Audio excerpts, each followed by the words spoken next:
Bien-aimés frères et sœurs, shalom, peuple de Dieu, shalom les élus, shalom les affranchis, shalom les fidèles de Dieu, shalom à vous tous qui nous suivez en direct et aussi à vous qui nous recevez en différé. Que l'Éternel nous soit richement favorable et nous vous souhaitons les bienvenus dans cette école de la grâce de Dieu, là où nous apprenons tous à comprendre ainsi la pensée du Créateur. Nous bénissons l'Éternel, bien-aimés frères et sœurs, tout au long de ce mois de janvier qui vient qu'on a vécu, ainsi le demi de ce mois de février où nous avions un thème à exploiter concernant le combat de la foi. Combattre le bon combat et le combat de la foi, et nous avons essayé de pouvoir expliquer tous les armures ou bien tous les armes de l'armure du chrétien afin que nous puissions comprendre et cela et surtout pouvoir appliquer cela dans nos vies. Alors nous bénissons l'Éternel parce que cela a été vraiment enrichissant et nous avons compris beaucoup tant de choses et que la gloire lui soit rendue à lui seul. Bien-aimés frères et sœurs, aujourd'hui, nous souhaitons partager avec vous une pensée qui est la pensée de Dieu, bien sûr. Et ce thème, bien-aimé, que nous allons partager, c'est un des sujets qui était l'objet d'un partage avec une sœur qui est avec nous. Et je bénis l'Éternel vraiment pour ça et que surtout l'Éternel le soit favorable richement. Alors, nous avions partagé autour de ce thème parce que la question de la sœur était de pouvoir comprendre quelle était la différence qui se trouve dans Ésaïe 55, verset 8, ainsi que les 1 Corinthiens, chapitre 2, verset 16. Donc, nous allons pouvoir lire ces versets tout à l'heure. Donc, c'était de pouvoir comprendre parce que dans Ésaïe, chapitre 55, la Bible déclare que car mes pensées ne sont pas vos pensées et mes voix ne sont pas mes voix. Alors que Frère Paul, dans le livre des Corinthiens, va pouvoir dire que nous avons la pensée de Christ.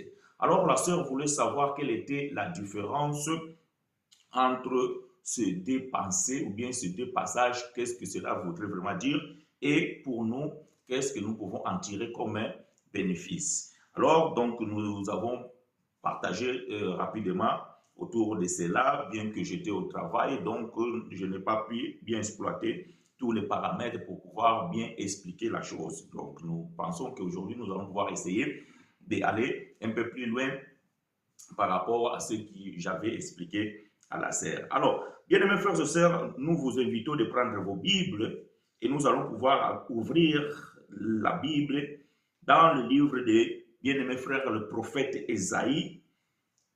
Le bien-aimé frère prophète Ésaïe dans son chapitre 55 et le verset 8. Nous allons pouvoir expliquer ces choses afin que nous puissions comprendre l'idée qui se trouve dans ces Écritures.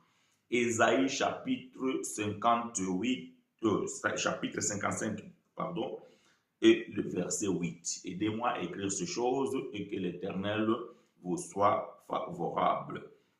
Alors, je vais lire pour vous et avec vous. Ainsi dit les Écritures. Car mes pensées ne sont pas vos pensées, et vos voix ne sont pas mes voix, dit l'Éternel. Donc, vous avez constaté que le thème de ce matin s'intitule « Car mes pensées ne sont pas vos pensées ». Or, nous avons la pensée de Christ. Ah, mais si Dieu déclare dans sa parole que ses pensées à lui sont différentes aux pensées humaines, aux pensées des hommes. Maintenant, comment pouvons-nous déclarer aujourd'hui que nous avons la pensée de Christ? Est-ce que la pensée de Christ diffère à la pensée de Dieu? Or, si cela est le cas, alors que croyons-nous alors? Est-ce qu'il y a-t-il trois personnages en Dieu? Alors que nous disons que la Trinité, ce n'est pas la doctrine des apôtres, parce qu'il n'y a qu'un seul Dieu, un seul Seigneur, un seul baptême, une seule confession. Alors, si nous sommes dans cette logique, alors cela voudrait bien dire que la pensée de Christ, c'est la pensée de Dieu. Alors pourquoi déclare-t-il Dieu dans sa parole que ses pensées ne sont pas vos pensées, que mes pensées ne sont pas vos pensées? Donc, bien aimé, vous savez que dans cette école de la grâce, nous avons la manière d'expliquer et de faire comprendre les choses. Et vous savez bien qu'il y a une différence entre l'ancienne alliance et la nouvelle alliance. Or, nous vivons la nouvelle alliance dans sa plénitude. Nous vivons la nouvelle alliance dans sa globalité. Nous vivons la nouvelle alliance dans sa splendeur.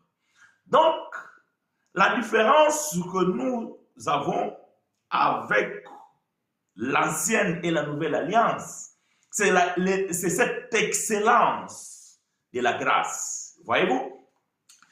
Cette excellence de la grâce. Parce que dans l'ancienne alliance, Dieu a conduit son peuple avec la loi. La loi était la doctrine que Dieu avait donnée à ce peuple afin de pouvoir marcher sur ce qui était donné par les grands prophètes Moïse. Alors, la loi, bien-aimée, était difficile. La loi, bien-aimée, était, comment dirais-je, la loi était sévère. Et la Bible déclare que la loi n'était pas bonne. Bon, il y a certaines personnes qui disent, oui, mais comment Dieu peut donner quelque chose qui n'était pas bon à son peuple?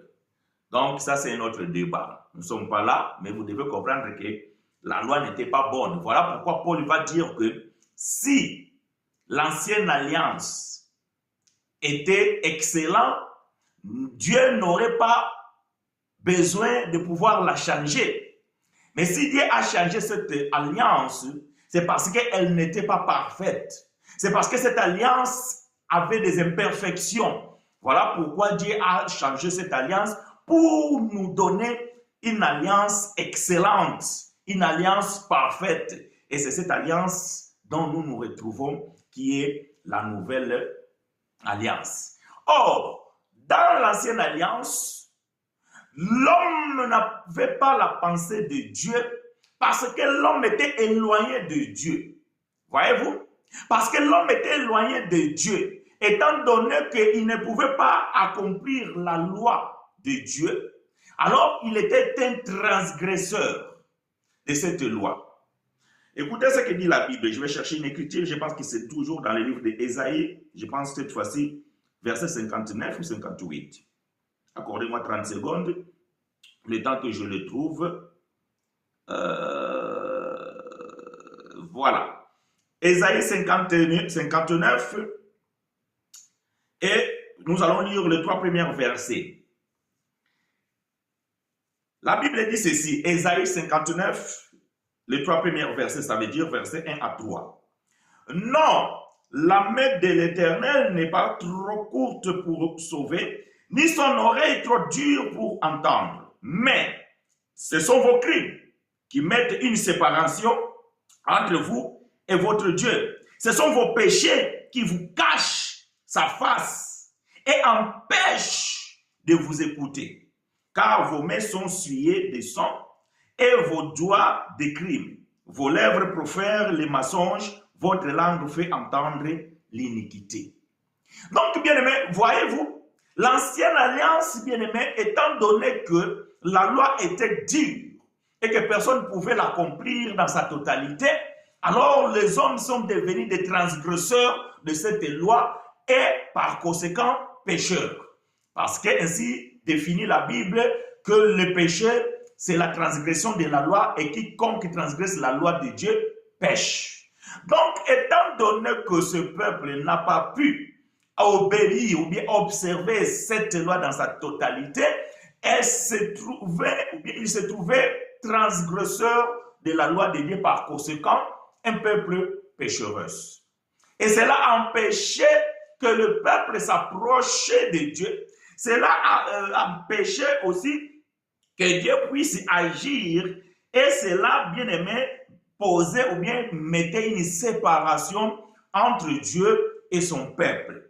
Donc, voyez-vous, cette alliance, bien aimée, qui est l'ancienne alliance, avait beaucoup d'imperfections. Voilà pourquoi Dieu envoya son Fils unique, qui est venu, afin de pouvoir réconcilier.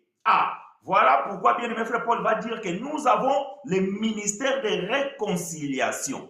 Parce que dans la nouvelle alliance, l'homme est réconcilié à Dieu. Voyez-vous? Et cela, bien aimé, n'est pas fait par rapport à tes œuvres. Cela n'est pas fait par rapport à tes efforts. Non, ça c'est la pure grâce de Dieu par sa justice lorsque vous avez la foi en ces choses. Est-ce que je me fais comprendre? Donc, bien aimé, la réconciliation de l'homme à Dieu, cela n'a pas dépendu de l'homme ou de ce que l'homme doit faire ou de ce que l'homme a fait. Non, cela, bien aimé, était fait par la mort de Christ et à la croix de Calvaire, lorsqu'il a achevé parfaitement ce travail, il a justifié l'homme et il a réconcilié l'homme à son Dieu. Et de ce fait, l'homme a le devoir tout simplement de croire. C'est par la foi que nous avons cette justice. Voyez-vous? Alors que dans l'ancienne alliance, l'homme devait fournir des efforts afin de pouvoir s'y trouver agréable ou se trouver parfait devant l'Éternel. Et comme cela était impossible, alors cet homme était toujours éloigné de Dieu, séparé de Dieu, et cet homme ne pouvait pas avoir la pensée de Dieu. Voilà pourquoi Dieu déclara que vos pensées sont éloignées à mes pensées, ainsi que vos voix. Parce que nous sommes conduits, quand nous parlons de voix, ça veut dire que c'est notre manière de vivre. Or, lorsque vous avez la pensée de Dieu, vous allez vivre selon la pensée de Dieu, vous allez marcher selon la pensée de Dieu. Cela veut dire que vos voies seront celles que Dieu a tracées, parce que c'est lui qui a fait un sentier afin que nous puissions marcher sur ces sentiers. Donc, vous savez qu'est-ce que cela veut dire? Un sentier, vous savez quand vous êtes dans la forêt ou bien vous êtes dans les champs, et à force de marcher sur les mêmes traces, vous allez voir qu'à un moment donné, l'herbe ne pourra plus pousser, parce qu'à force de marcher, vous allez tracer un sentier. Donc, le sentier que Dieu a tracé, c'est cette voie que nous suivons lorsque nous sommes en communication avec la pensée de Dieu. Lorsque nous avons la pensée de Dieu en nous, c'est alors que nous allons pouvoir suivre les voies de l'Éternel. Donc, veut dire que dans l'ancienne alliance, Dieu n'a pas donné sa pensée à l'homme.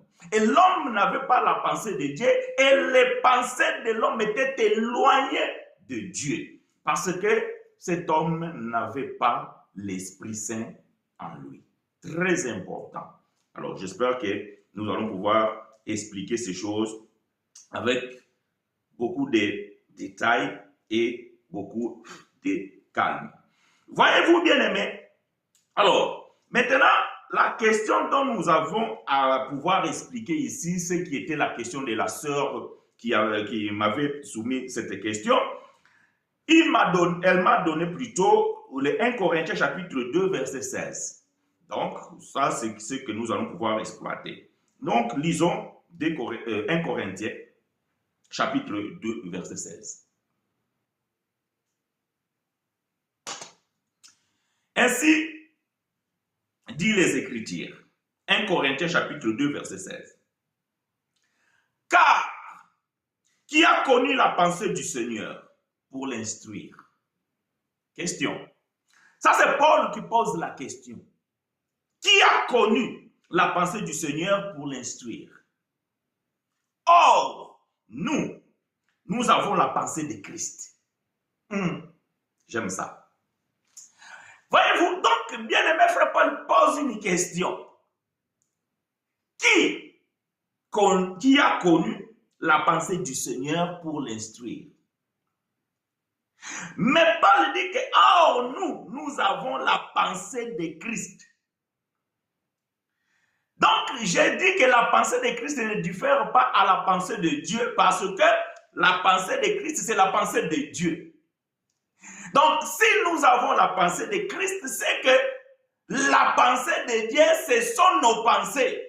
Mais pourquoi alors Dieu déclare-t-il dans sa parole que vos pensées ne sont pas mes pensées? Parce que, bien aimé, dans l'ancienne alliance, l'homme était éloigné de Dieu et l'homme était séparé de Dieu et l'homme donc ne pouvait pas s'approcher même pas un iota devant Dieu. Voilà pourquoi quand vous descendez à partir du verset 9 en descendant jusqu'à 11, Dieu va pouvoir dire que de telle manière la terre et le ciel sont séparés ou bien sont éloignés, voyez-vous. Donc de la même façon aussi que vos pensées et mes pensées sont éloignées. Mais nous, dans la nouvelle alliance, bien-aimés, nous avons la pensée de Dieu. Donc nous ne sommes pas éloignés de la pensée de Dieu. Ça, c'est l'excellence, bien-aimé, de la grâce. Voyez-vous? Ça, c'est l'excellence de la grâce. Parce qu'aujourd'hui, bien-aimé, vous voyez, quand vous rentrez dans certaines assemblées, vous allez voir quelqu'un en train de crier, de descendre. La Bible déclare, Dieu dit, vos pensées ne sont pas mes pensées. Quand quelqu'un conduit, ou bien quand quelqu'un dit ces choses, c'est que c'est un ignorant. Voyez-vous? C'est qu'il ignore même ce qu'il confesse. Bien que nous allons pouvoir peut-être expliquer ces choses, que même dans les temps de la grâce, il y a des gens qui sont éloignés de la pensée de Dieu. Pourquoi? Parce qu'ils n'ont pas le Saint-Esprit actif dans leur vie. Et nous allons pouvoir comprendre que c'est par le Saint-Esprit que nous avons la pensée de Dieu. Est-ce que jusqu'à ici, ça va? Donc, s'il y a des questions, bien aimés, vous pouvez poser des questions et par la grâce de Dieu, nous allons pouvoir répondre.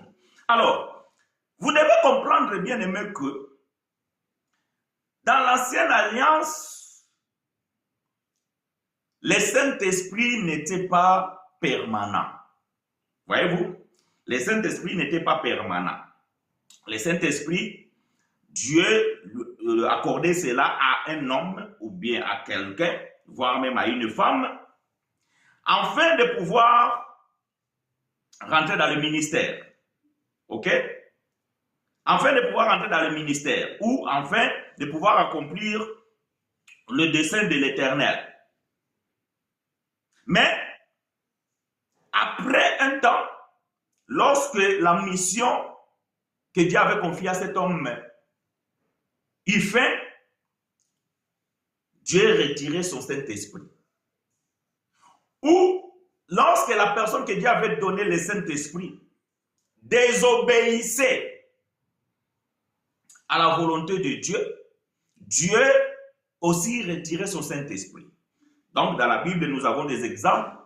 Et l'un de ces exemples, c'est le bien-aimé Saül, ou bien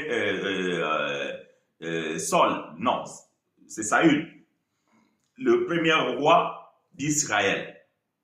Ses frères, Dieu l'avait choisi. Et Dieu lui avait donné le pouvoir. Dieu lui avait confié l'esprit pour qu'il puisse conduire son peuple. Mais à un moment donné, cet homme voulait aussi faire à sa guise et voulait aussi suivre ses propres voies. Alors l'Éternel le retira son Saint-Esprit. Et cet homme est devenu Ichabod. Voyez-vous? Donc, ça, dans l'ancienne alliance, c'était comme ça. Chose impossible dans la nouvelle alliance parce que Jésus, il avait donné la promesse que le Saint-Esprit resterait sur les hommes et dans les hommes jusqu'à la fin. Donc, Dans la nouvelle alliance, il n'y a pas cette espèce de chose de dire que le Saint-Esprit se retire. Non. Dans la nouvelle alliance, lorsque quelqu'un se méconduit, lorsque quelqu'un ne marche pas dans la voie du Seigneur, le Saint-Esprit s'entristesse. Ou le Saint-Esprit, il devient inactif. L'homme marche maintenant charnellement parce qu'il est conduit par sa propre pensée qui est tirée de son âme.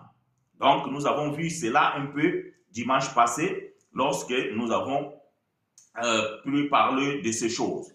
Alors, le Saint-Esprit bien-aimé s'est retiré dans l'ancienne alliance. Et le Saint-Esprit n'était pas sur tout le monde. N'était pas sur tous Israélites. Prenons Psaume 51. Bon, vous savez, ce livre, c'est toujours une problématique. Peut-être dans ta version, se trouve dans le verset 50 ou 52. Tout dépend quelle est la version de la Bible que tu as. Mais en lisant le verset, peut-être que tu vas te retrouver. Ésaïe 58, dans ma version seconde, donc, c'est Psaume 51, verset 11. Donc, dans ta Bible, ça peut être verset 10, ou ça peut être chapitre 50, ou 52. Donc, essaye de chercher. Je vais lire pour vous et avec vous.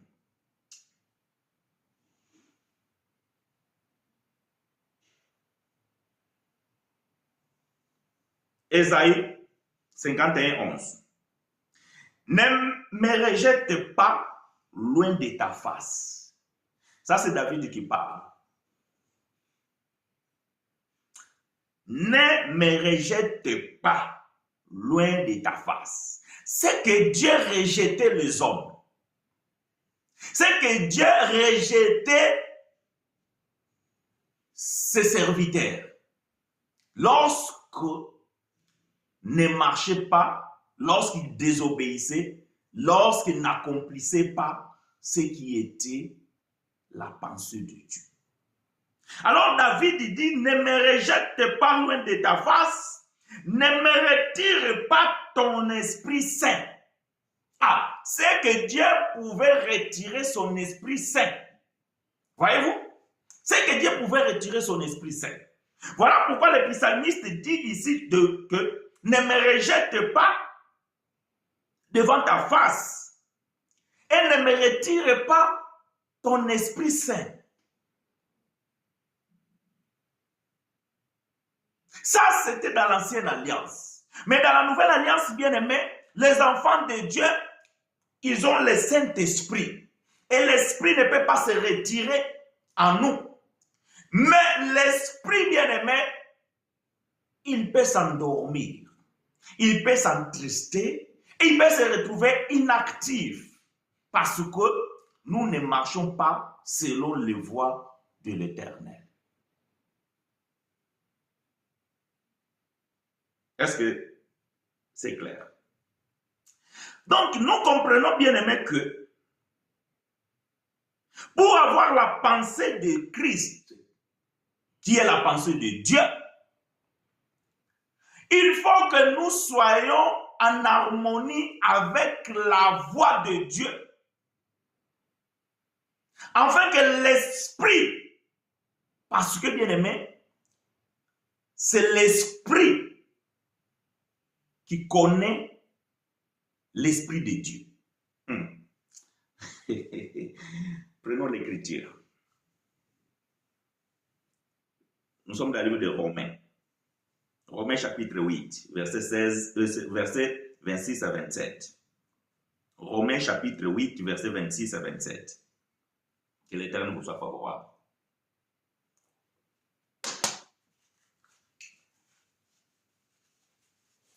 Romains chapitre 8, verset 26 à 27, je lis pour vous et avec vous. De même aussi, l'Esprit nous aide dans nos faiblesses, car nous ne savons pas ce qu'il nous convient de demander dans nos prières. Mais l'Esprit lui-même intercède par des soupirs inexprimables. Et celui qui sonde le cœur connaît quelle est la pensée de l'esprit, parce que c'est selon Dieu qu'il intercède en faveur des saints. Celui qui connaît le cœur et la pensée de l'esprit, parce que c'est selon Dieu qu'il intercède en faveur des saints.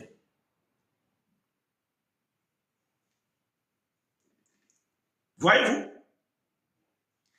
la pensée bien-aimée de Dieu est liée à l'esprit qui a la capacité de sonder la pensée même de Dieu. Alors, nous allons faire un exercice. Nous allons lire beaucoup. Tout à l'heure, nous avons lu 1 Corinthiens chapitre 2, verset 16. Maintenant, nous allons prendre le contexte du texte pour que nous puissions pouvoir bien comprendre. Donc, nous allons lire 1 Corinthiens chapitre 2. Nous allons partir du premier verset jusqu'au verset 16. 1 Corinthiens chapitre 2, verset 1 jusqu'au verset 16. Je lis pour vous et avec vous et nous allons aller doucement et mollo mollo. Pour moi, frère, lorsque je suis allé chez vous, ce n'est pas avec une supériorité de langage ou de sagesse que je suis allé vous annoncer les témoignages de Dieu. Verset 2, donc 1 Corinthiens chapitre 2, verset 1 à 16. Car je n'ai pas eu la pensée de savoir parmi vous autre chose que Jésus-Christ et Jésus-Christ crucifié. Moi-même, j'étais auprès de vous dans un état de faiblesse, de crainte et de grand tremblement. Et ma parole et ma prédication ne reposaient pas sur des discours persuasifs de la sagesse, mais sur une démonstration d'esprit et de puissance, afin que votre foi fût fondée non sur la sagesse des hommes, mais sur une puissance de Dieu. Cependant, c'est une sagesse que nous prêchons parmi les parfaits. Sagesse qui n'est pas de ces siècles, ni des chefs de ces siècles, qui vont être anéantis. Nous prêchons la sagesse de Dieu, mystérieuse et cachée, que Dieu avant le siècle avait destinée pour notre gloire. J'aime ça. Vous savez, dans le livre des Proverbes, il y a une écriture qui dit que la gloire de Dieu, c'est de cacher des choses et la gloire des rois, c'est de sonder les choses. Bien aimé, Dieu, dans l'ancienne alliance, il avait caché des choses. Mais il fallait que tu sois roi pour pouvoir sonder ce que Dieu avait caché. Mais vous allez comprendre, bien aimé, que même malgré qu'il y a eu des rois en Israël, mais ces rois-là n'ont pas pu sonder ce que Dieu avait caché. Parce que Paul déclare que ces choses ont été cachées afin que cela soit révélé dans leur temps. Ça veut dire dans la nouvelle alliance. Est-ce que quelqu'un m'a compris? Alors vous allez comprendre que dans la nouvelle alliance, Christ a fait de ses élus des sacrificateurs et des rois. Et ce sont ces rois-là qui ont la capacité de pouvoir sonder ce que Dieu avait caché dans sa gloire. Est-ce que quelqu'un me reçoit? J'aime ces choses. Alors, Paul dit que nous prêchons la sagesse de Dieu mystérieuse et cachée que Dieu, avant les siècles, avait destinée pour notre gloire. Sagesse qu'aucun de chefs de ces siècles n'a connue, car s'il eût connu, il n'aurait pas crucifié le Seigneur de gloire. Mais, comme il est écrit, ce sont des choses que l'œil n'a point vues, que l'oreille n'a point entendues, et qui ne sont point montées au cœur de l'homme, des choses que Dieu a préparées pour ceux qui l'aiment. Waouh! Dieu a tant aimé le monde. Donc, Dieu a tant aimé les siens. Dieu a tant aimé ses enfants. Dieu a tant aimé son peuple. Voyez-vous bien aimé, ce que Dieu a caché, ce sont des choses dont Dieu avait caché pour ceux qui l'aiment. Il faut que tu sois aimé de Dieu. Voyez-vous? Il faut que tu sois aimé de Dieu. Il faut que tu sois connu de Dieu. Malheureusement, voyez-vous, aujourd'hui, les gens cherchent à connaître Dieu. Voyez-vous? Les gens cherchent à connaître Dieu. Les gens cherchent à trouver Dieu. Ils vont dans les montagnes, ils vont... Non, nous n'avons pas besoin de pouvoir connaître Dieu parce que c'est Dieu qui nous connaît, parce que nous sommes connus de Dieu. Voilà pourquoi la Bible déclare que l'heure vient et il est déjà venu où les vrais adorateurs adoreront le Père en esprit et en vérité. Ce sont là les adorateurs que Dieu recherche. C'est Dieu qui cherche ses adorateurs. C'est Dieu qui connaît ses adorateurs. C'est Dieu qui connaît ses enfants. Ce n'est pas nous aller chercher Dieu. Ça, c'était dans l'ancienne alliance. Les gens allaient chercher Dieu dans la montagne, allaient chercher Dieu dans le temple, parce que Dieu ne s'y trouvait pas. Lui-même déclare dans sa parole que je n'habite pas dans le temple construit par des mains d'hommes. Mais cela est différent dans la nouvelle alliance parce que Dieu a fait sa demeure en nous. Donc Dieu s'y trouve en nous, nous n'avons pas besoin de chercher Dieu. Donc Dieu nous connaît. Et ces choses, bien aimé frère Paul dit ici que ce sont des choses que l'œil n'a point vues, que l'oreille n'a point entendues, et qui ne se sont point montées au cœur de l'homme. Des choses que Dieu a préparées pour ceux qui l'aiment.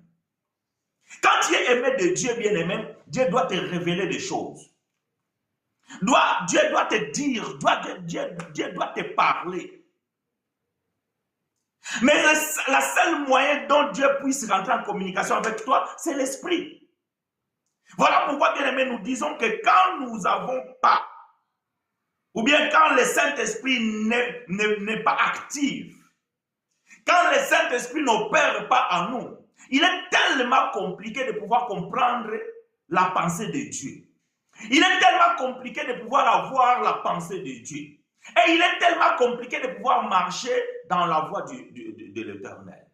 Voilà pourquoi Paul va dire que marcher selon l'Esprit.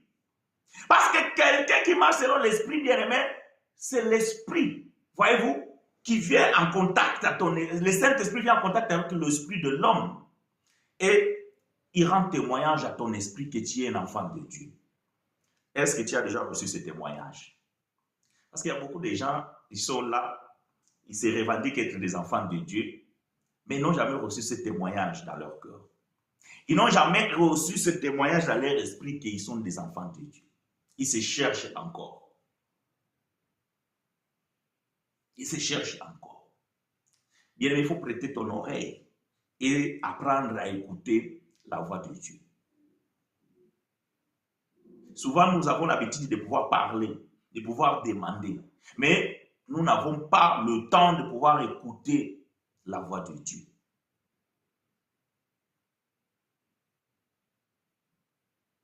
Si c'est ton cas, alors nous allons prier que Dieu puisse te rendre ce témoignage dans ton cœur ainsi que dans ton esprit, que tu es l'enfant de Dieu.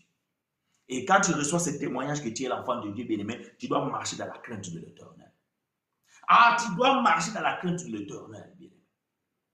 Parce que vous savez, dans ce monde que nous vivons, quand vous êtes né dans une famille royale, vous devez apprendre à marcher d'une manière extraordinaire. Parce que vous êtes observé de partout. Un prince, une princesse ne fait pas tout et n'importe quoi et il ne marche pas comme il veut. Parce que ce sont des nobles.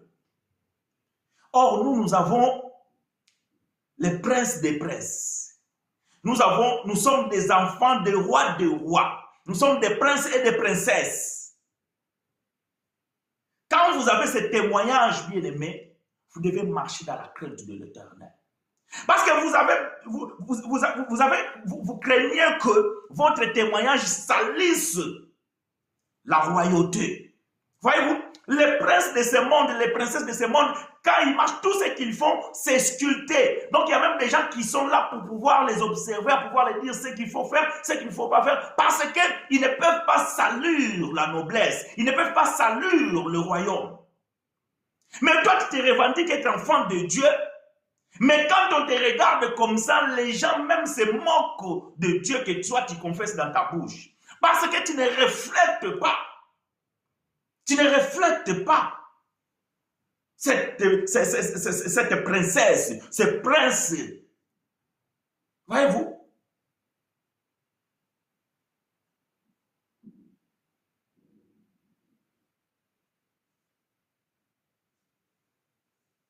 Bon, prions Dieu que l'Éternel nous aide parce que la technologie fait ses caprices. Mais je pense que l'Éternel nous aidera et que nous allons pouvoir arriver jusqu'au bout de cette vidéo. Quand tu reçois le témoignage, ça c'est Romains chapitre 8, verset 16, pour ceux qui veulent le verset. C'est l'Esprit de Dieu qui témoigne à notre esprit que nous sommes les enfants de Dieu. Donc, si tu as reçu ce témoignage, bien-aimé, ta vie doit changer. Ta façon de vivre, tu dois vivre en craignant que le nom de mon Père, le nom en fait, la maison royale ne doit pas être diffamée à cause de moi.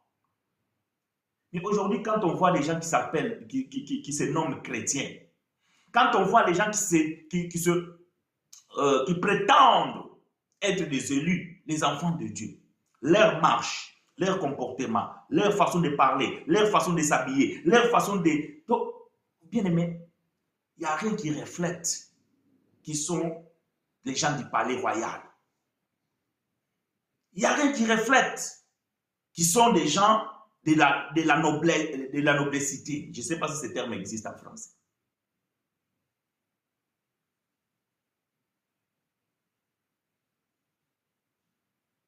Dieu nous a aimés. Dieu nous aime. Et voilà pourquoi il nous révèle ces choses. C'est que nous avons la pensée de Dieu. Verset 10. Dieu nous les a révélés par l'Esprit. Ah, j'aime ça. Voyez-vous? Dieu nous les a révélés par l'Esprit. Maintenant, je pose la question. Si toi, le Saint-Esprit qui est en toi, il est entristé, il s'est endormi, il est inactif, comment tu auras la révélation? Parce que la révélation, c'est la pensée de Dieu, bien-aimé. Ce que Dieu a caché est donné au roi de pouvoir sonder ce que Dieu a caché. Oh, ce que Dieu a caché, ce sont des choses mystérieuses qui doivent être révélées par le Saint-Esprit. Mais si le Saint-Esprit en toi, il est inactif, comment tu auras la pensée de Dieu? Voilà pourquoi tes pensées seront toujours éloignées de Dieu. Parce que le Saint-Esprit est inactif. Mais quand est-ce que le Saint-Esprit est inactif dans la vie de quelqu'un? C'est lorsque vous ne marchez pas selon la voie de Dieu. Voilà pourquoi Paul va dire, ne savez-vous pas que vous êtes le temple du Saint-Esprit? Et dans quel contexte Paul parle de ces choses? Dans quel contexte? Paul va d'abord commencer à exhorter qu'on ne peut pas faire n'importe quoi avec nos corps. Ton corps, bien-aimé, ce n'est pas un corps que tu dois faire n'importe quoi avec. Ce n'est pas un corps que tu dois livrer dans la prostitution. Ce n'est pas un corps que tu dois livrer dans la drogue. Ce n'est pas un corps que tu dois livrer dans l'ivrognerie. Ce n'est pas un corps que tu dois livrer dans les excès. Shalom mes frères et sœurs en Christ, s'il vous plaît, comment pouvons-nous activer le Saint-Esprit en nous lorsqu'on attend la parole de Christ et que, que vous ne le faites pas? Est-ce que vous êtes un enfant de Dieu? Merci frère Jacques pour ta question. Voyez-vous, en fait la réponse se trouve dans la question. Lorsque nous sommes les enfants de Dieu, c'est ce que je suis en train de dire, et que nous avons reçu le témoignage du Saint-Esprit en nous confirmant que nous sommes les enfants de Dieu, nous devons marcher selon la voie de Dieu, selon la parole de Dieu. Maintenant, on peut être enfant de Dieu, mais puisque nous sommes environnés dans un environnement empoisonné et nous avons reçu un mauvais enseignement. Et cela, bien aimé, nous empêche parfois de pouvoir vivre selon le Saint-Esprit. Parce que, bien aimé, voyez-vous, aujourd'hui, dans beaucoup des assemblées, on nous fait croire que nous avons des efforts à fournir pour plaire à Dieu. Nous devons gêner, nous devons donner la dîme, nous devons aller à la retraite, nous devons faire ceci, nous devons faire cela, tout ça là. Nous pensons et nous croyons qu'en faisant cela, donc nous allons être aimés de Dieu. Or, la grâce nous enseigne que c'est par la foi. Voyez-vous, c'est par la foi. C'est nous, lorsque nous croyons à l'œuvre parfaite et achevée de Christ, et que de nous-mêmes, nous ne pouvons rien faire. Et c'est alors que, bien aimé, nous allons recevoir la paix en nous, sans culpabilité. L'autre fois, nous avons parlé d'ici, qu'est-ce qu'était la justice de Dieu. Et nous avons défini que la justice de Dieu, c'est cette capacité que Dieu te donne de pouvoir se tenir debout devant lui sans aucune culpabilité. Parce que, bien aimé, quand tu crois que tu es pécheur, quand tu crois que tu es un pauvre pécheur, malheureux, tu ne peux pas te tenir devant Dieu. Parce que la Bible déclare qu'il est saint et tous ceux qui doivent s'approcher de lui doivent être saints. Mais il faut que tu crois que tu es justifié. Mais si vous ne croyez pas à l'œuvre de la croix et que vous vous considérez toujours des pécheurs, donc certainement vous aurez toujours des culpabilités en vous et vous allez ne pas croire que vous êtes des enfants de Dieu. Et de ce fait, en cherchant la justification par vos propres efforts, vous allez échouer. Est-ce que vous comprenez? Vous allez échouer. Voilà pourquoi, bien aimés, nous devons croire à l'œuvre de Christ. Et lorsque nous croyons à ce que Christ a fait, nous nous abandonnons maintenant à pouvoir laisser l'Esprit nous guider. Oh, mais bien aimé, l'Esprit qui nous guide, c'est la grâce même de Dieu. Ça veut dire que c'est lorsque nous comprenons la parole de la grâce, c'est alors que l'Esprit va nous guider. Parce que, bien aimé, quand vous mettez la méritocratie, ça veut dire que quand vous voulez faire des choses à votre effort, à vos efforts, ça c'est la méritocratie. Ça veut dire que Dieu m'a donné ça parce que j'ai jeûné 21 jours. Dieu m'a donné ça parce que j'ai donné la dîme. Donc ça c'est la méritocratie, ça veut dire que tu mérites quelque chose. Quand vous rentrez dans ce terrain-là, vous allez toujours trouver l'insuffisance. Ça veut dire qu'il vous manquera toujours quelque chose. Mais lorsque vous venez dans la grâce, vous dites que je ne mérite rien, mais c'est la faveur de Dieu qui est sur moi et je dois maintenant marcher selon la volonté de Dieu. C'est alors que, bien aimé, vous allez vous sentir apaisé, sans culpabilité. Et pouvoir dire que je suis un enfant de Dieu. Et mais pourquoi tu doutes que tu es un enfant de Dieu? Parce que tu as la culpabilité en toi. Et quand vous avez la culpabilité en vous, c'est que quelque part vous dites que Christ a échoué à la croix du Calvaire. Bien aimé, j'aime ces choses. La grâce de Dieu, lorsque vous recevez cela dans la sincérité, vous êtes en paix. Vous êtes en paix, bien aimé. Et c'est pour ça que je suis en train de dire que celui qui a reconnu la grâce de Dieu, bien-aimé, il a peur même de commettre une bêtise. Voyez-vous? Il a peur de commettre une bêtise parce que, bien-aimé, la grâce a une valeur. Bien que cela soit gratuit pour toi, pour moi, mais la grâce a une valeur. Et la valeur de la grâce, bien-aimé, c'est la mort de Christ à la croix. Donc, ce que toi tu as gratuit, cela a coûté un grand prix à Dieu.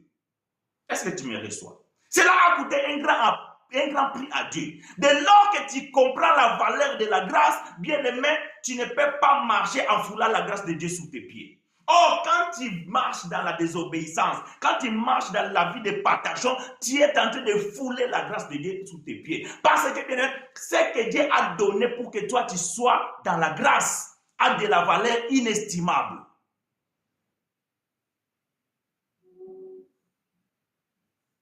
Est-ce que tu reçois ça? Je t'invite, frère Jacques, de lire Ephésiens chapitre 2, verset 10. Nous allons continuer. Donc nous lisons 1 Corinthiens chapitre 2, verset 1 à 16. Verset 10 dit ceci. Dieu nous les a révélés par l'Esprit, car l'Esprit sonde de tout, même les profondeurs de Dieu. Voyez-vous? L'Esprit sonde de tout, même les profondeurs de Dieu. Donc, la profondeur de Dieu, c'est ça sa pensée. Maintenant, celui qui sonde de la pensée de Dieu, c'est l'Esprit. Alors, si nous avons le même Esprit qui a ressuscité Christ, nous avons la pensée de Dieu. Et nous ne sommes pas éloignés de ses pensées. Et si nous avons la pensée de Dieu, nous devons marcher dans les voies de l'Éternel. Parce qu'à ce moment-là, les voies de l'Éternel ne sont plus éloignées de nos voies. Parce que nous connaissons la pensée de Dieu et nous connaissons ses voies et nous marchons selon les voies de l'Éternel. Que l'Éternel te soit favorable.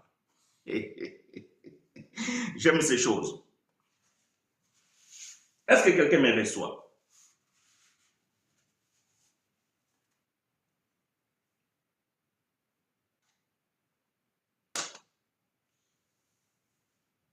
Car l'Esprit sonde tout, tout, sans exception. Même les profondeurs de Dieu. Lesquels des hommes, en effet, connaît les choses de l'homme, si ce n'est l'esprit de l'homme. Ah, voyez-vous, ton esprit connaît, dès lors que toi, tu es en train de mentir, frère chinois, tu es en train de mentir la sœur Christiane, tu es en train de mentir le frère Jacques, tu es en train de mentir la sœur Fanny. Oui, mais tu ne mens pas ton esprit. Parce que ton esprit te connaît mieux. Ton esprit te connaît. Parce que lui sonde ton cœur.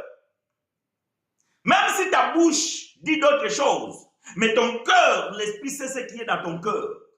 Voilà pourquoi, bien aimé, quand nous sommes circoncis, dimanche passé, nous avons parlé de ces choses. L'épée de l'esprit, qui est la parole de Dieu. Lorsque la parole de Dieu rentre en toi, il doit aller trancher. Ah oui, il doit aller trancher. Et à ce moment-là, bien aimé, que vous allez comprendre que l'esprit va prendre le dessus. Et quand vous allez vivre cela, vous allez marcher selon l'esprit. Et quand vous marchez selon l'esprit, bien aimé, vous avez la pensée de Dieu. Non, vous ne pouvez pas être éloigné avec lui. Ce n'est pas possible. Parce qu'il est en vous.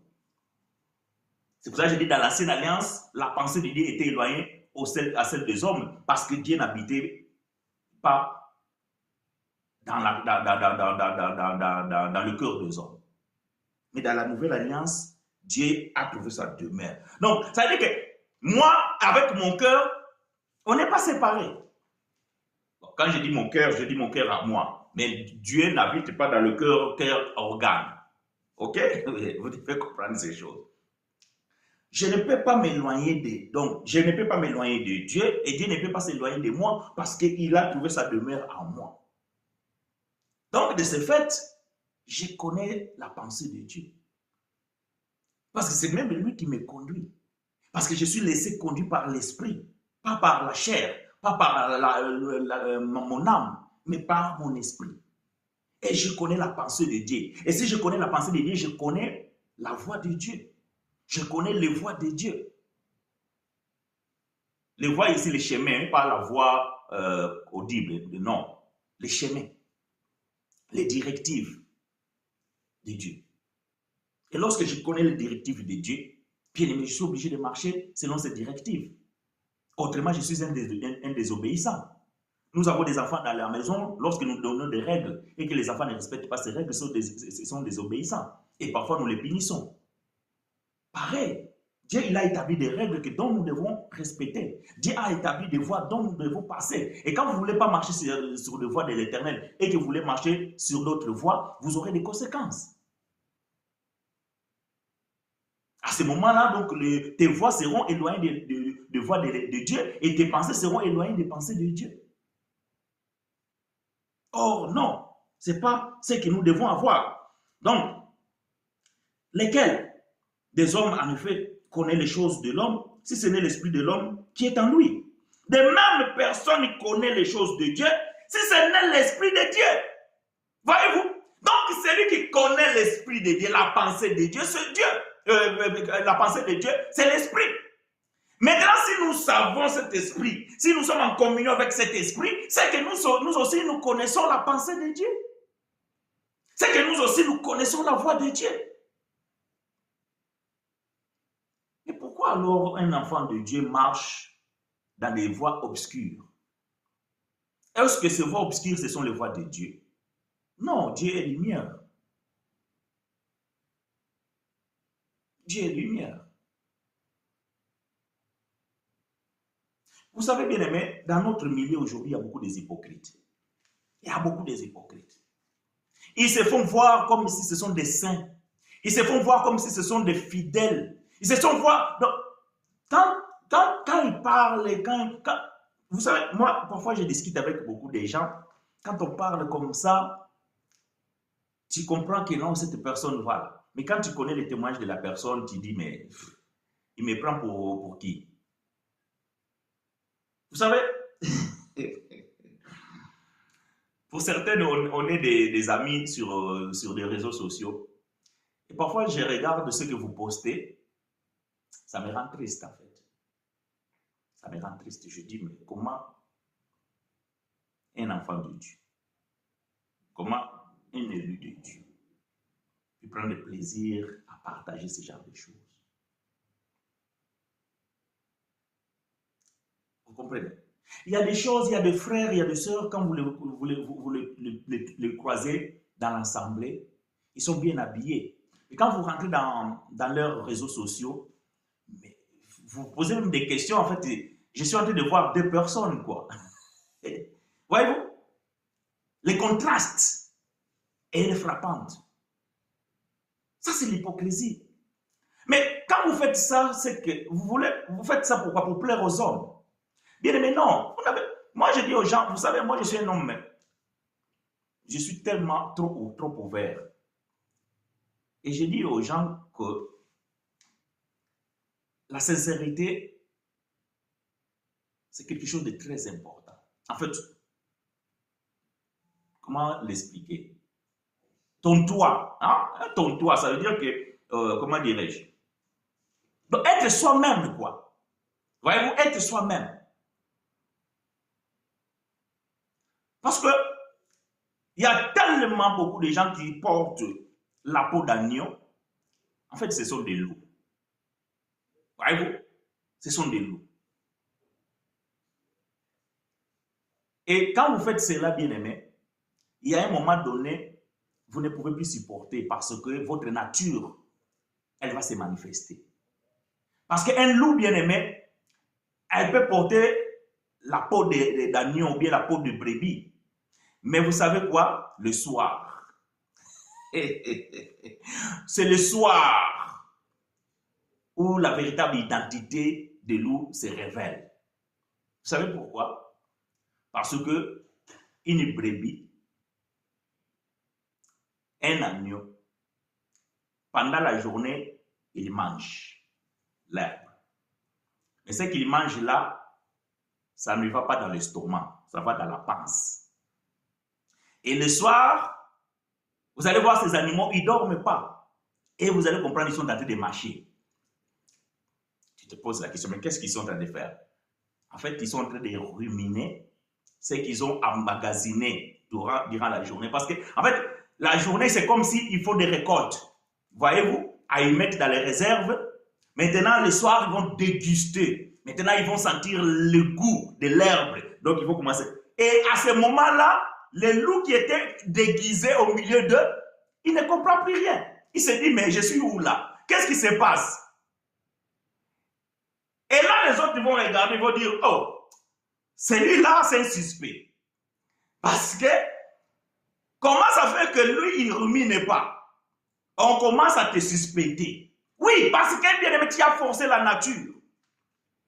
Parce que tu as forcé la nature. Il faudrait que le loup prie afin de se convertir, qu'il devienne agneau. Sinon, il va souffrir dans sa vie des usurpateurs.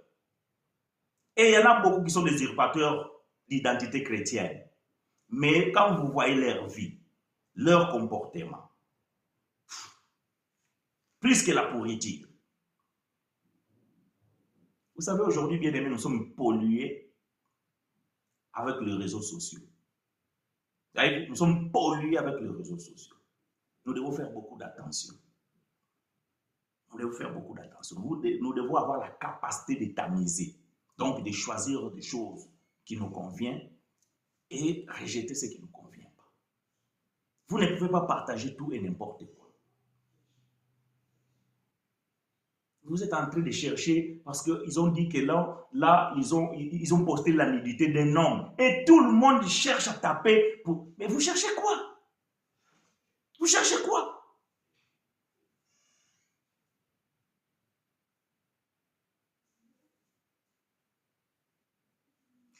Il faut que le Saint-Esprit nous aide. Parce que celui qui a le Saint-Esprit pourra te dire que non, cela ne te convient pas. Alors, ces choses-là, il faut éloigner. Alors, qui connaît les choses de Dieu si ce n'est l'Esprit de Dieu? Verset 12. Or, nous n'avons pas reçu l'Esprit du monde, mais l'Esprit qui vient de Dieu. Voyez-vous? Il y a l'Esprit du monde et il y a l'Esprit qui vient de Dieu. Parce que derrière chaque chose, il y a un esprit. Ah oui, derrière chaque chose, il y a un esprit. Tout ce qui se fait, bien aimé, dans ce monde, derrière cela, il y a un esprit.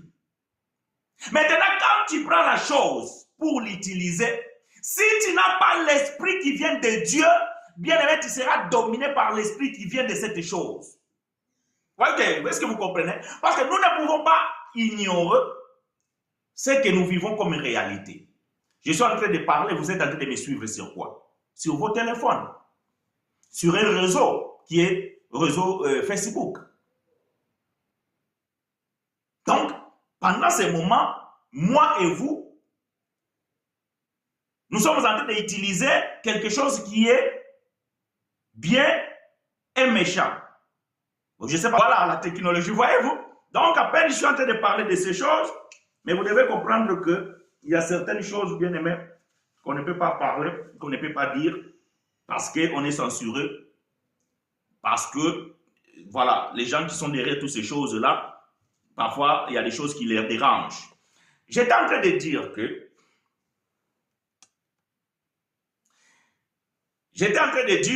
bien aimé, que vous me suivez sur un réseau social.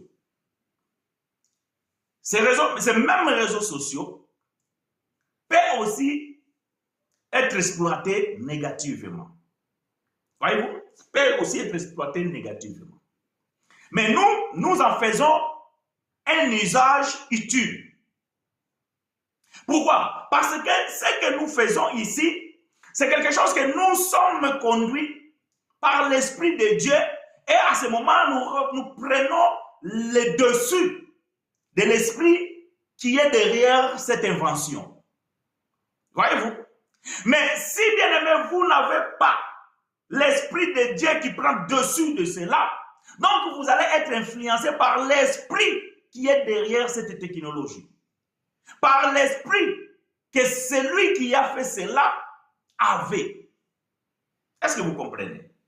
Voilà pourquoi, bien aimé, Paul il dit ici, de même personne ne connaît les choses de Dieu, ok? Verset 12. Or, nous n'avons pas reçu l'esprit du monde, mais l'esprit qui vient de Dieu, afin que nous connaissions les choses que Dieu nous a données par sa grâce. Donc, c'est par l'esprit que nous recevons de la part de Dieu que nous avons la révélation de la pensée de Dieu et de ses voies. Mais si vous avez que l'esprit du monde, vous allez marcher selon le monde. Vous allez vous laisser conduire selon le monde. Vous allez faire des choses selon le monde. Parce que derrière chaque chose, il y a un esprit qui le motive. Derrière chaque chose, il y a une pensée. Maintenant, si cette pensée elle est négative, nous devons bien aimer pouvoir la transformer à une pensée positive.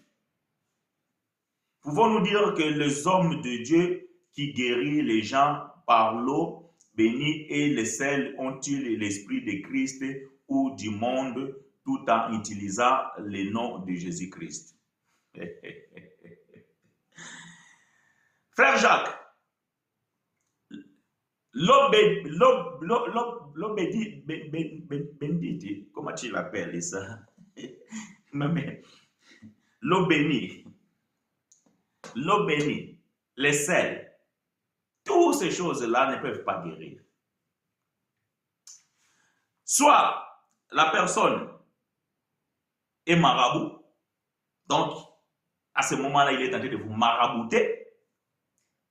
Soit la personne est sincère, mais victime de la religion, parce qu'il a vu son père faire comme ça, et lui aussi, il répète la même chose. Et il se trouve dans l'ignorance. Si le nom de Jésus-Christ ne suffit pas, tout ce que vous pouvez ajouter, ça n'a pas d'effet. Si le nom de Jésus-Christ ne suffit pas, tout ce que vous pouvez ajouter, ça n'a pas d'effet. Qu'est-ce que l'eau bénie peut faire? Les sels. Bien aimé, vous mangez le sel, non? Dans la nourriture, quand vous préparez, vous mettez du sel. Mais si c'est le sel qui guérit, ben, à ce moment-là, il n'y aurait plus de malades. Si c'est le sel qui délivre, même les démons ne peuvent plus rien faire. Parce que la plupart de nous, sauf ceux qui sont malades, peut-être vous ne mangez pas le sel. Si c'est l'eau, bon, maintenant tu ajoutes béni. Je ne sais pas l'eau bénie, il est comment, s'il change de couleur, s'il fait quoi, bah bon, il reçoit une puissance. Et par-dessus tout, pourquoi vous ajoutez le nom de Jésus-Christ? Si l'eau bénie, ça suffit, vous ne pouvez pas ajouter le nom de Jésus-Christ. Et si le sel, ça suffit, vous ne pouvez pas ajouter le nom de Jésus-Christ. Donc si quelqu'un vous donne l'eau bénie, après il prie au nom de Jésus-Christ et que la chose arrive, vous attribuez la chose au sel, au l'eau bénie, ou vous l'attribuez à Jésus-Christ. J'avais répondu à cette question dimanche passé, ou je ne sais pas si c'est dimanche passé ou dimanche d'après, que la sœur Christiane avait posé la question dans le même sens. Est-ce qu'un faux prophète, bien un faux pasteur, peut-il prier que la chose arrive? Bien sûr que oui. Parce que c'est Dieu qui fait tout. Mais vous ne pouvez pas fonder votre foi, vous ne pouvez pas... Parce que le problème, c'est quoi? C'est que, moi, je sais, je me rappelle, quand on était dans la religion, je vais faire une confidence. Ma chère tendre épouse, à chaque fois qu'un enfant était malade, bien nous-mêmes, tout ça, là, tout, il se précipitait dans la cuisine, aller chercher l'huile d'olive. Et nous devons mettre l'huile et tout ça, oindre l'huile et prier. Parce que c'est ce qu'on avait reçu. Ce sont des choses qu'on avait reçues. Et on croyait que l'huile là avait quelque chose. Et aujourd'hui, avec la révélation, nous comprenons que si le nom de Christ ne suffit pas, bien aimé, tout ce que vous pouvez faire, ça ne sert à rien. Ça ne sert à rien. On est d'accord, frère Jacques? Oh, nous n'avons pas reçu l'esprit du monde, mais l'esprit qui vient de Dieu, afin que nous connaissions les choses que Dieu nous a données par sa grâce. Et nous en parlons, non avec le discours qu'enseigne la sagesse humaine, mais avec ce qu'enseigne l'esprit, employant un langage spirituel pour des choses spirituelles. Voyez-vous? Nous employons un langage spirituel pour des choses spirituelles.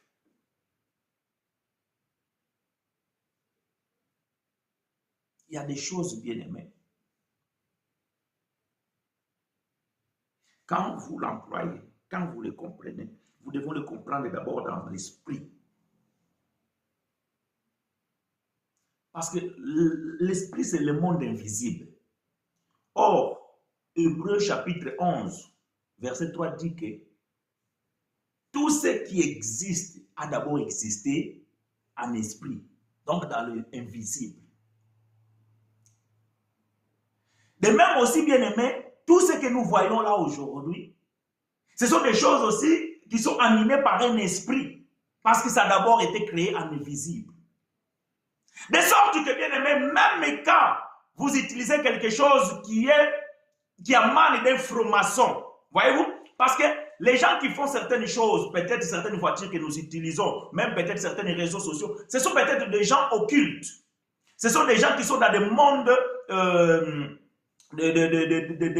des mondes obscurs, dans la franc-maçonnerie. Mais quand nous prenons ces choses, quand nous utilisons ces choses avec l'Esprit de Dieu prend le dessus. L'Esprit de Dieu domine. Mais si vous n'avez pas l'Esprit de Dieu en vous, bien vous serez dominé par ces choses. Voilà pourquoi aujourd'hui, bien aimé, voyez-vous le pouvoir des réseaux sociaux. Parfois, vous pouvez rester scotché pendant des heures et des heures. Parfois, vous voulez faire quelque chose et vous rentrez dans la distraction. Parce que vous voulez chercher un verset biblique, il y a une publicité qui apparaît. Et cette publicité vous scotche. Toutes ces choses sont faites, bien aimé, animées par des esprits. Mais quand il y a l'Esprit de Dieu, bien aimé, le problème c'est que nous ne pouvons pas faire l'impasse à la technologie. Le monde est ainsi et cela évolue ainsi. Et tel que le monde évolue, nous aussi nous devons évoluer dans la connaissance de la voix de Dieu et de sa pensée. Mais comment vous allez évoluer si vous n'êtes pas en communion et que vous n'êtes pas en contact avec Dieu? Comment vous allez évoluer? Parce que c'est l'Esprit de Dieu qui vous donnera le discernement de pouvoir comprendre que non, cette chose est animée par un esprit et moi je dois dominer sur cette chose. Mais si le Saint-Esprit est endormi en vous, si le Saint-Esprit est entristé en vous, comment l'Esprit va pouvoir prendre le dessus de vous?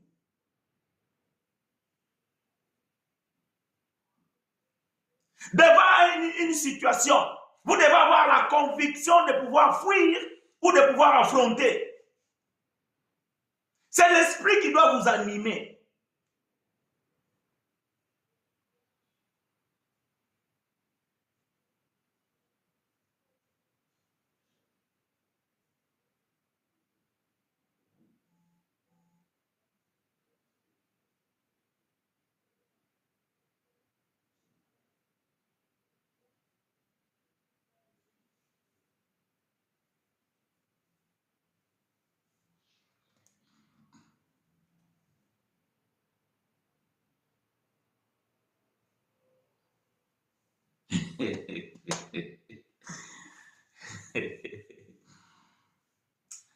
Vous savez, bien aimé, si nous comprenons la pensée de Dieu, si nous comprenons même ce que je suis en train de dire ici, toutes ces choses ici-là, vous allez pouvoir les démasquer. Voyez-vous, vous allez pouvoir les démasquer. Il y a parfois certaines choses que, quand vous les vivez, celui qui a l'Esprit de Dieu en lui, il pourra comprendre que ça, c'est une fausseté.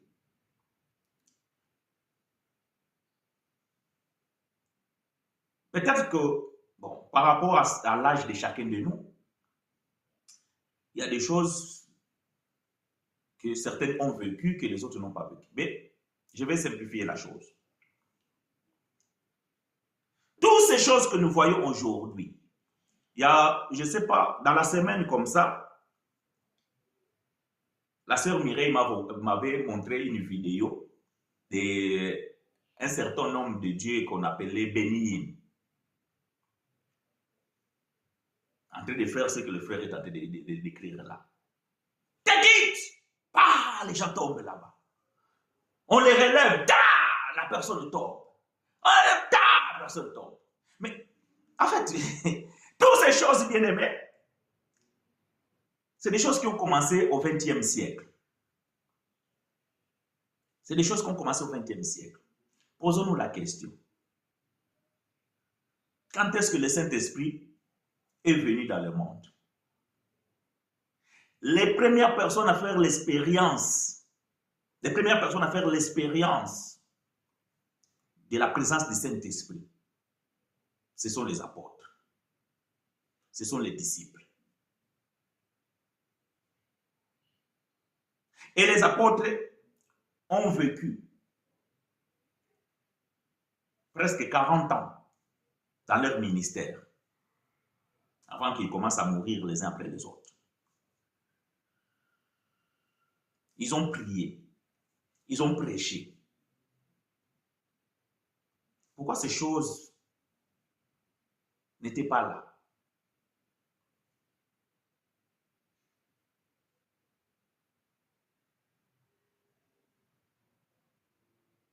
Vous allez voir quelqu'un qui fait je ne sais pas quoi, il fait sortir l'argent. Mais c'est la même personne qui vous demande la dîme et les offrandes pour l'œuvre du Seigneur. Mais si le Dieu est capable de faire sortir l'argent par les miracles, vous n'avez pas besoin de donner les offrandes. Vous n'avez pas besoin de donner la dîme. Est-ce que vous êtes mat? Est-ce que vos têtes, ça va?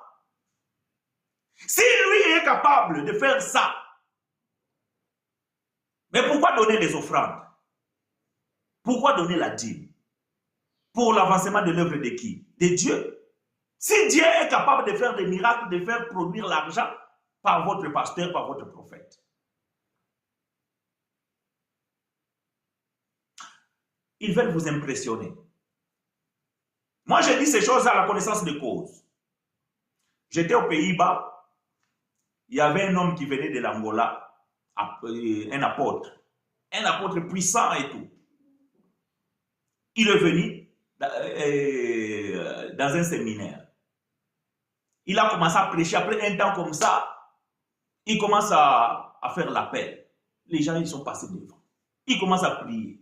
Les gens commencent à tomber. Les gens commencent à trembler. Il y avait même des gens qui faisaient des espèces des incantations. Là, tu disais comme si la personne devait s'envoler.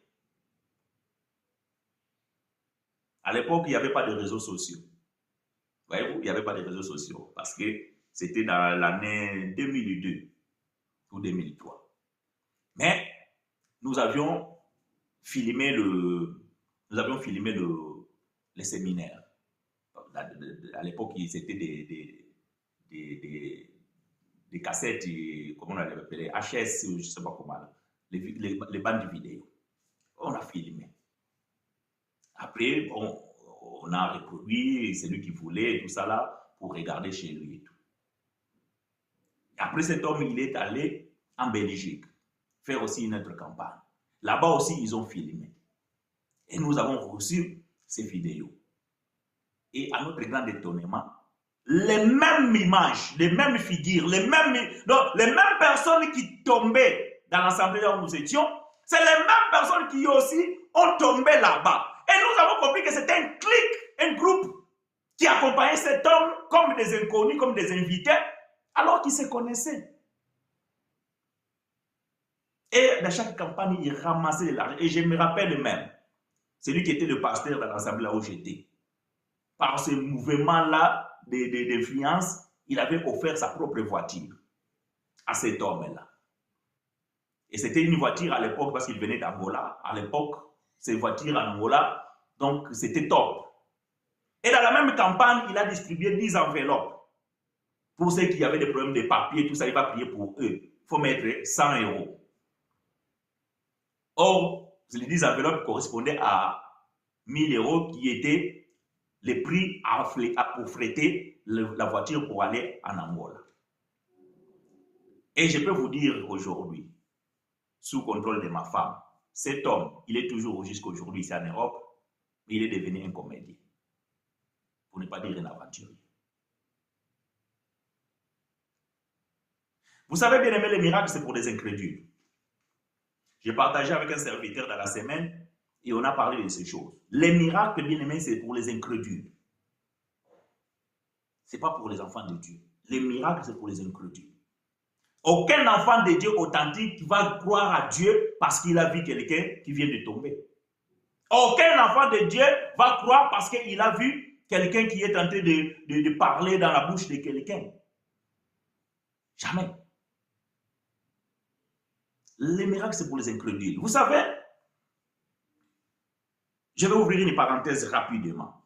Peut-être ça va aider le frère Jacques parce que je vois comme si le frère, il a beaucoup de choses dans la tête et dans son environnement. Parce que le frère, il dit des choses qu'il vit. Peut-être l'assemblée là où il va, des choses qu'il voit ou peut-être qu'il a vécu. Mais nous allons essayer d'aider. Vous prenez Ésaïe chapitre 35. Quand vous prenez Ésaïe chapitre 35, je pense qu'à partir du verset 5 en descendant, il y a un verset, je ne sais pas si c'est 9 ou 7, où il dit que, bon, je vais prendre ça. Accordez-moi 5 minutes, je vais ouvrir cette parenthèse. Je vais prendre ça. Ésaïe chapitre 35. Je vais lire à partir du verset 4 jusqu'au verset 6. Ésaïe chapitre 35, verset 4 à 6. Dites à ceux qui ont le cœur troublé, prenez courage et ne craignez point. Voici votre Dieu. La vengeance viendra. La rétribution de Dieu. Il viendra lui-même et vous sauvera. Qui viendra lui-même? Dieu. Lui-même viendra, il vous sauvera. Verset 5. Alors s'ouvriront les yeux des aveugles, s'ouvriront les oreilles des sourds, alors le boiteux sautera comme un cerf. Et là, la langue du muet éclatera de joie, car les eaux jailliront dans le désert et les ruisseaux dans les solitudes. Ça, c'est Ésaïe qui parle ici. Frère Ésaïe, il parle ici. Alors, ce verset ici, vous avez bien lu avec moi. C'est moi Dieu, je parle. Dis à ceux qui ont le cœur froissé, que ceux qui sont décourageux, que moi-même Dieu, je viendrai et je vais leur sauver. Maintenant, Dieu va donner les signes de son avènement. Quand Dieu va venir, voilà les signes. Les boiteux marcheront. Les aveugles verront. Les muets parleront. Et bien aimé, lisez bien votre Bible. Tous ces miracles, avant que Jésus vienne, aucun des prophètes n'a jamais fait ces miracles. Lisez dans votre Bible. Aucun des prophètes n'a jamais fait ces miracles. Moïse, Élie, Daniel, David, n'importe quel prophète, avant Jésus, même Jean-Baptiste, avant que Jésus vienne, aucun des prophètes dans la Bible, aucun homme dans la Bible n'a jamais fait ces miracles. Pourquoi? Parce que ces miracles, c'était des signes de l'avènement de Dieu. Ça veut dire que quand Dieu viendra, c'est là que nous allons voir ces signes. Prenons maintenant Matthieu chapitre 11. Matthieu chapitre 11.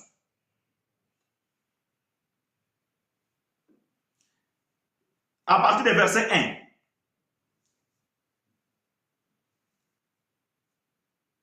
Jusqu'au verset 6. Matthieu 11, 1 à 6. Lorsque Jésus y achevait de donner ses instructions à ses 12 disciples, il partit de là pour enseigner et prêcher dans les villes du pays. Jean, ici c'est le Jean-Baptiste, le frère Jean-Baptiste. Matthieu 11, 1 à 6. Jean, ayant entendu parler dans sa prison les œuvres du Christ, lui fit dire par ses disciples, est-il celui qui doit venir ou devons-nous entendre un autre? Le prophète Jean, celui qui a baptisé Jésus, il se trouve en prison. Je vais lire ta question, ma sœur Christiane, laisse-moi développer. Il se trouve en prison. Il connaissait la loi et les Écritures. Il savait que quand le Seigneur viendra, il va vous sauver. Mais Jean, il se retrouve en prison et Jésus, il va partir parce qu'il a entendu qu'ils ont emprisonné Jean et ils ont coupé la tête et Jésus va partir. Mais avant cela, Jean entend parler que Jésus est en train de faire des miracles. Mais Jean, il a douté. Il dit, ah, maintenant, si lui, il est en train de faire les miracles dont Dieu avait promis, mais Dieu avait aussi dit que je vous sauverai. Mais comment ça fait-il que moi, en prison, il ne peut pas me sauver? Alors, Jean voulait avoir le cœur neutre. Il envoie ses disciples. Allez poser la question à cet homme-là, ce fantôme que j'ai baptisé. Voyez-vous quand vous commencez à douter? Allez poser la question à ce fantôme. Donc, Jean, c'est lui qui a présenté Jésus. Voici l'agneau de Dieu qui ôte le péché du monde. C'est lui qui a baptisé Jésus dans la journée. Mais en prison, Jean commençait à douter. Allez poser la question à cet homme. Est-ce que c'est lui ou nous devons attendre un autre? Écoutez la réponse. Verset 4. Jésus leur répondit, allez rapporter à Jean ce que vous entendez et ce que vous voyez. Qu'est-ce qu'ils ont entendu et qu'est-ce qu'ils ont vu? Les aveugles voient, les boiteux marchent, les lépreux sont purifiés, les sourds entendent, les morts ressuscitent et la bonne nouvelle est annoncée aux pauvres. Ah! Ce que Ésaïe avait prophétisé, Jésus confirme que c'est moi. Le Dieu qui devait venir, c'est moi. Et les choses qu'il avait promis, c'est moi. Mais comme mes gens incrédules dans la prison, pour qu'ils y croient que c'est vraiment Dieu qui est venu visiter son peuple, il faut qu'il écoute ce témoignage que les aveugles voient. Voyez, le miracle, bien aimé, c'est pour les autres. Moi, je ne suis pas convaincu par le miracle pour que je croie que Dieu existe. Non. Pour que je croie que Dieu est venu visiter le monde, je n'ai pas besoin de miracle. C'est les incrédules parce qu'ils doivent être impressionnés pour voir que quelque chose de surnaturel est arrivé. C'est vraiment Dieu. Dieu existe. Mais moi, enfant de Dieu, qui est l'Esprit de Dieu à moi, je n'ai pas besoin d'être convaincu par un miracle quel que ce soit. Bien aimé, ne vous faites pas influencer par ces bêtises. Si vous ne croyez pas à la parole de Dieu, même si vous voyez les morts ressuscités, vous n'allez pas croire. Ce n'est pas le miracle qui va vous convaincre. Mais aujourd'hui, ces gens-là, ils ont trouvé les stratégies pour pouvoir amasser les foules. Donc, ils vont vous faire des faux miracles, ils vont deviner des numéros de téléphone, ils vont prophétiser sur vos vies, ils vont parler ça, et vous êtes impressionnés. Mais les marabouts font les mêmes choses. Qu'est-ce que la sœur Christiane voulait dire? Bonjour, mon bien-aimé, j'ai une question bref. Une préoccupation, comment interpréter divers songes qui reviennent à chaque fois avec une même personne pendant plus de 20 ans aujourd'hui? Est-ce que cela peut venir de Dieu ou du diable? Waouh! Bon, je vais te chercher en off. Parce que là, il y a des choses parfois que nous devons creuser pour aller comprendre. Donc, ta question, elle est la bienvenue, mais je ne vais pas te répondre en direct, ma soeur. Je vais t'écrire tout à l'heure ou même plus tard et nous allons essayer de parler en off. Parce qu'on ne peut pas dire si c'est du diable ou de Dieu juste parce que la question a été posée. Donc, il y a des paramètres à comprendre. Il y a des choses peut-être à savoir en plus de pouvoir déterminer si cela vient de Dieu ou cela vient du diable. Donc, voilà, je ne peux pas te dire oui et je ne peux pas te dire non. Mais je vais pouvoir te contacter tout à l'heure, dans la journée ou dans le soir. Il n'y a pas de souci. Voilà, continuons en train de parler ce que nous sommes en train de développer. Donc, frère Jacques, je pense que je répondais à ta question. Je cours après l'heure. Nous étions dans le livre de 1 Corinthiens chapitre 2. Et donc, nous avons lu les versets 13, 14. Mais l'homme animal, voilà, Paul va mettre l'accent ici. Mais l'homme animal ne reçoit pas les choses de l'Esprit de Dieu, car elles sont une folie pour lui. Il ne peut les connaître parce que c'est spirituellement qu'on en juge. Qui est l'homme animal? c'est celui qui n'a pas l'Esprit de Dieu ou celui qui ne marche pas selon l'Esprit de Dieu. Tu peux être enfant de Dieu, mais lorsque l'Esprit est inactif en toi, donc tu agis comme un homme animal. Et tu es conduit par ces 7 sens humains, mais pas par l'Esprit de Dieu. Et tu ne pourras pas comprendre les choses de Dieu. Parce que c'est spirituellement qu'on en juge les choses qui viennent de Dieu. Mais quand tu es un homme animal, quand tu es conduit comme un animal, donc tu es conduit par les 7 sens, ou 6 sens, je ne sais pas, je pense que 7 sens humains, et c'est là, bien aimé, c'est une vie mortelle.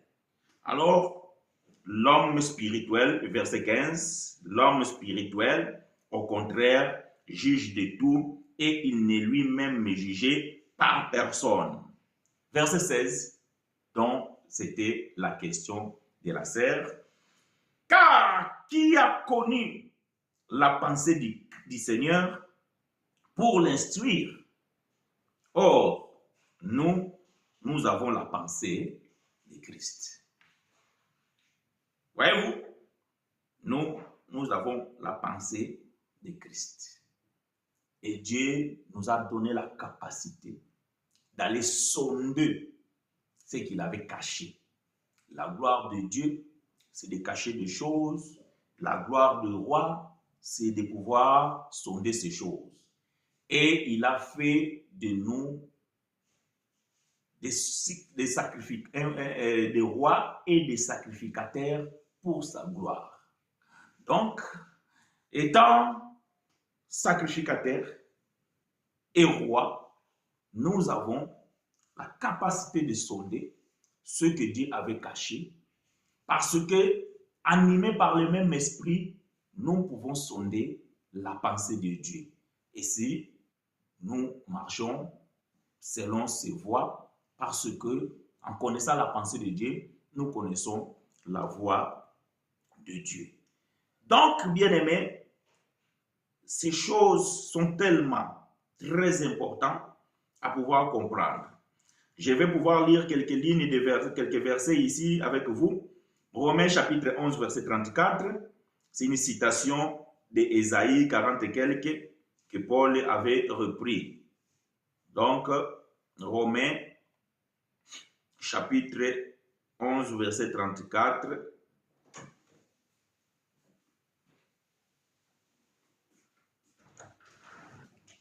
Romains 11, 34, il dit ceci. Qui a connu la pensée du Seigneur ou qui a été son conseiller? Qui a connu la pensée du Seigneur et qui a été son conseiller? Vous savez, bien aimé, j'ai toujours dit aux serviteurs de Dieu, vous devez siéger dans le conseil des ministres de Dieu. Je vais lire Jérémie 23, 18. Jérémie 23, 18. Jérémie 23, 18. Il est où? Jérémie 23, 18.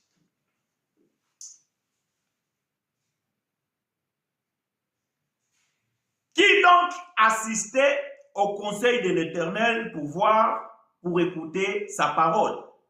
Qui a prêté l'oreille à sa parole? Qui l'a entendu?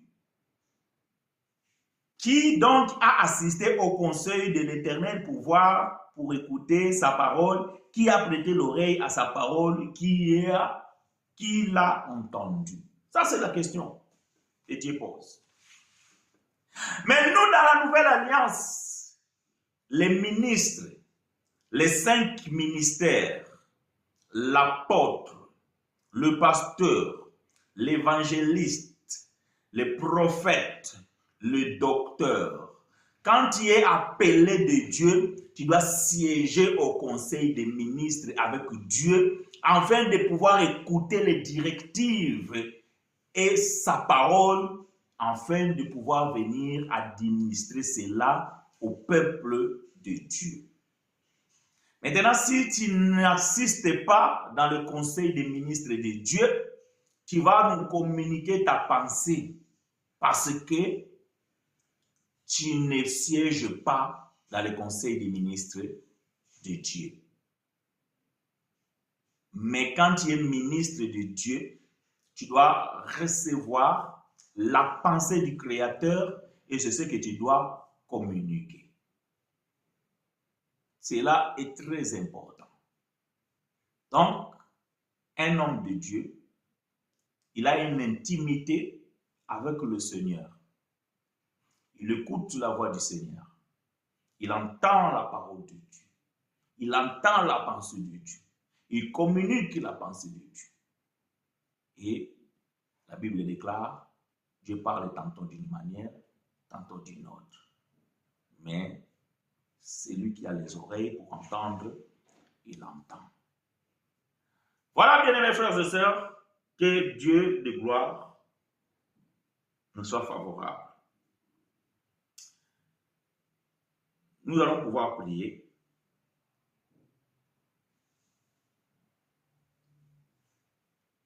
Si tu penses que tes pensées sont éloignées de la pensée de Dieu, si tu n'écoutes pas ou bien tu n'entends pas la voix de Dieu, si tu as un doute à ton affiliation, ça veut dire que l'appartenance à Dieu, si tu n'as pas reçu les témoignages du Saint-Esprit dans ton esprit que tu es l'enfant de Dieu. Mon frère, dis-moi, est-ce qu'un enfant de Dieu peut se tromper dans une décision, dans un choix personnel? Quand j'écoute, j'ai l'impression qu'un enfant de Dieu, qu'est-ce que c'est ça? Qu'un enfant de Dieu n'a pas le droit à l'erreur. Sermonique. Non.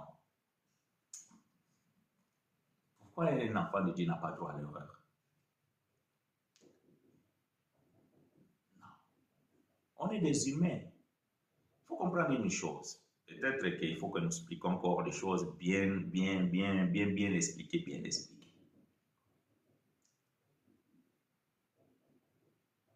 Un enfant de Dieu, on peut se tromper dans une décision. On peut commettre des erreurs. Mais ce qui est important, et ce qui est très important, dans chaque décision d'un enfant de Dieu, il faut associer Dieu. Si Dieu ne te donne pas la conviction, ne le fais pas. Maintenant, le problème, c'est ça que je viens de dire. Quelle est la relation que tu as avec ce Dieu-là? Est-ce que tu arrives à écouter Dieu?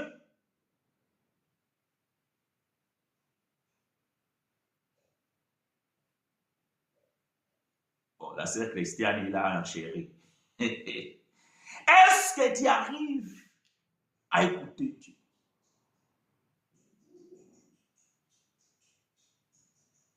Je vais ajouter directement la question de la sœur Christiane. Et quand on n'arrive pas à comprendre, même si on attend la voix de Dieu, fais-toi aider. Il y a des hommes de Dieu qui, ils ont l'oreille circoncis et qu'ils entendent la voix de Dieu. Associe-toi à des sœurs fidèles, à des frères fidèles qui ont une vie correcte avec Dieu et vous priez ensemble. Donnez-vous un temps afin que vous laissez aussi le temps d'écouter Dieu. Parfois, nous nous précipitons dans des sentiments, comment dirais-je, amenés dans une logique erronée.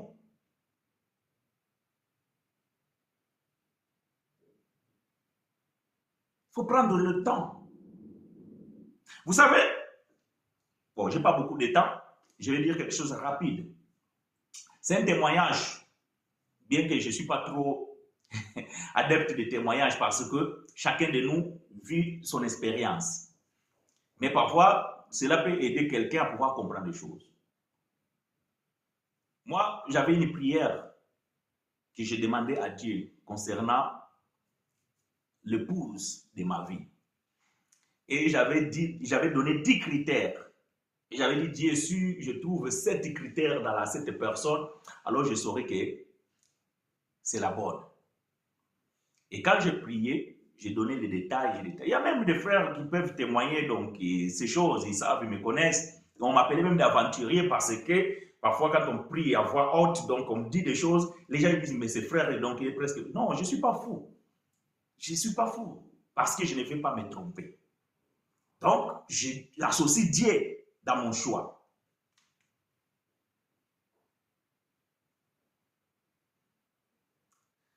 Donc, voyez-vous, ok, c'est Christiane, on va en parler.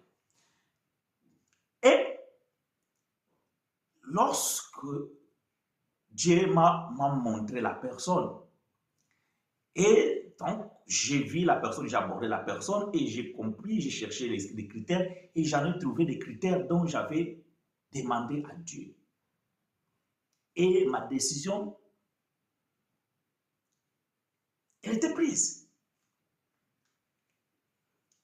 Et si vous lisez Genèse chapitre 24, c'est l'histoire d'Abraham avec son serviteur, qu'il envoie les serviteurs les plus anciens pour aller chercher la femme pour Isaac. Cet homme, il dit, mais si je me trompe, si je commets une erreur, je suis foutu. Il a prié, il a associé Dieu. Il dit, Seigneur, je veux que lorsque je vais arriver dans un puits, que je trouve une femme, et je demande à cette femme de l'eau, et il me donnera de l'eau à boire. Mais il faut que cette femme, elle se propose elle-même à donner à boire à mes chameaux. C'est alors que je saurai que c'est elle. Bien aimé. Non, mais parfois, je vois comme si les chrétiens, ils ont un Dieu. En fait, le problème, c'est que tellement dans la religion, on a façonné un Dieu, que ce Dieu doit faire ce que nous voulons, et nous pensons que le Dieu, il est comme ça. Non, Dieu n'est pas influencé par nous, ni par nos choix. Et parfois, nous forçons certains choix que Dieu n'est pas d'accord. Et nous voulons tout simplement convaincre Dieu que c'est ça le choix. Et le temps d'écouter Dieu. Et le temps de donner des signes avec Dieu. Et le temps de vivre l'intimité avec Dieu. Si vous ne croyez pas que Dieu parle, si vous ne croyez pas que Dieu agit, alors, bien aimé, j'ai un problème avec vous. Et vous avez un problème avec votre foi. Et un enfant de Dieu peut se tromper. Si ton choix est basé sur ta propre conviction, associe Dieu. Associe Dieu. Maintenant, comment associer Dieu? Par des signes. Demande des signes exacts à Dieu. Demande à Dieu de te montrer des choses. Demande à Dieu de te parler, de te souffler. Il y a beaucoup de décisions qu'on a prises dans nos vies qui n'étaient que humaines. Et cela n'était pas la bonne décision ou bien le bon choix. Dieu parle. Oui, Dieu parle. Malheureusement, il y a beaucoup d'enfants de Dieu qui n'ont pas d'expérience avec Dieu. Il y en a beaucoup, beaucoup vraiment, n'ont pas d'expérience avec Dieu. Quand tu poses une question, la personne, donc, il n'a aucune expérience avec Dieu. Et Dieu parle. Dieu parle. Bon, quoi qu'il en soit, bien aimés frères et sœurs, vous savez où est-ce que je suis, toujours sous l'arbre. Donc, vous pouvez toujours me trouver et nous pouvons continuer peut-être en off certaines de vos préoccupations et afin que nous puissions nous entraider dans cette démarche parce que je comprends que parfois, ce n'est pas si simple de pouvoir comprendre, mais à chaque fois, si nous avons certaines choses que nous ne comprenons pas, c'est comme la parole de Dieu, quand on lit la parole de Dieu que nous ne comprenons pas, donc il faut qu'il y ait quelqu'un pour pouvoir nous expliquer. C'est comme l'eunuque éthiopien. Il lisait un livre, pour lui c'était une belle histoire, un journal. Mais lorsque l'évangéliste Philippe est approché, il lui a posé la question, est-ce que tu as compris ou bien tu comprends ce que tu lis? Il dit, comment veux-tu que je comprenne s'il n'y a personne qui m'explique? Oui, il y a certaines choses, il faut que nous recevons l'explication. Il y a certaines choses aussi, il faut associer les hommes de Dieu, les femmes, les frères et sœurs aussi dans la prière et que Dieu puisse nous aider à pouvoir recevoir la révélation de cette chose, afin que notre décision ne soit pas induite par erreur. Donc voilà, ce sont des choses bien aimées que nous devons connaître. Donc voilà, bien aimés frères et sœurs.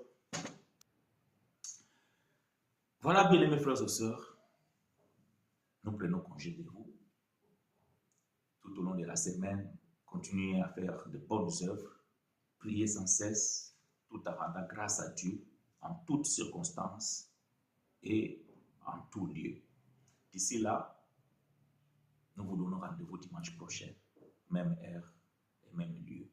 Que l'Éternel nous soit favorable. Ciao.